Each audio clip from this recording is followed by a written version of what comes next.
Kag sa numero 1 sa mga balita, subong adlaw.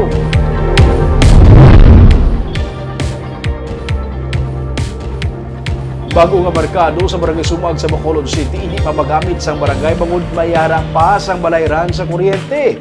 Ang temporaryo nga pagtinir sa mga vendor sa igad sang dalan, ginatudlo nga isa sa mga rason sa pagbuot sang salakyan sa amo nga lugar. May report si Nico Delfin. Kahapon lang natigayon nga na turnover sa Department of Public Works and Highways sa barangay officials ang bago nga two-story market sa Barangay Sumag. Sarang ini maka-accommodate sa masobra isa kagatos nga vendors. Ining pinakauna nga merkado sa Bacolod nga may parking space sa second floor, isa sa mga sabat sa traffic sa lugar. Ugaling kay hindi pa magamit ang merkado, bangod wala pa mabayaran sa barangay ang bill sang kuryente. Suno kay punong barangay Rodney Carmona, ila na nga ginahibalo kung pilagid ang balayran sa kuryente. Hinali lang ini nga nagsaka bangod sang illegal tapping. Ang 2019, ito nga pinauptan ko ng ang kuryente. Kaya tungkol nga ang obligasyon sa barangay is perimeter lights, pero ang bill lagko-lagko. So amo na nga wala ko naging sige kay ang mga vendors na yan may individual na yan ang mga kontador.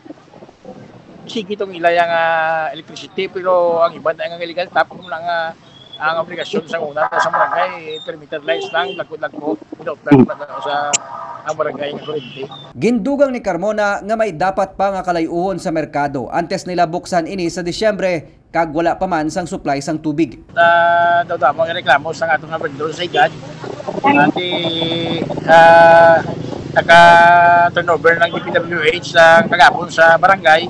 May mga minor nga lubrawan pa dahil ipatapos na sa barangay kag hopefully by second week or third week in December masaylo na sa tanan-tanan sa sunod sang kitaan.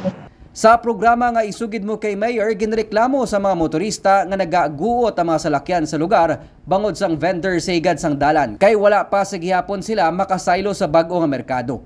Sanggin pasabat ang punong barangay ni Mayor Albi. Nagpangayos ang bulig si Carmona sa iya para madugangan ang pasilidad sa bag-o nga merkado. Ang syudad makabulig ginadasay mo para mapadasig ang pagsaylo sa mga vendors.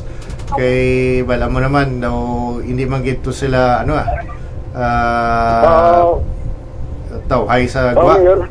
Ang reklamo sa ako ng meat section, no? So paymoan tanan na sa program of works man sa aton nga engineer. Ginalauman ni Mayor Albi Benitas nga dako mabulig sang pag-operate sa merkado, ilabi na sa lakat sang trapiko sa area sang Sumag, kundi kalabanan sa mga manugbaligya ang nagalaksam na sang dalan. 2021 sa nasuguran ng construction sang 63 million pesos nga New Sumag Public Market Project ni Congressman Greg Gasataya. Nagapadayon man karon ng bridge rehabilitation project sa Sumag nga isa pagid sa mga rason sang mahinay nga lakat sang traffic. Nico Delfin para sa DGCast Negros.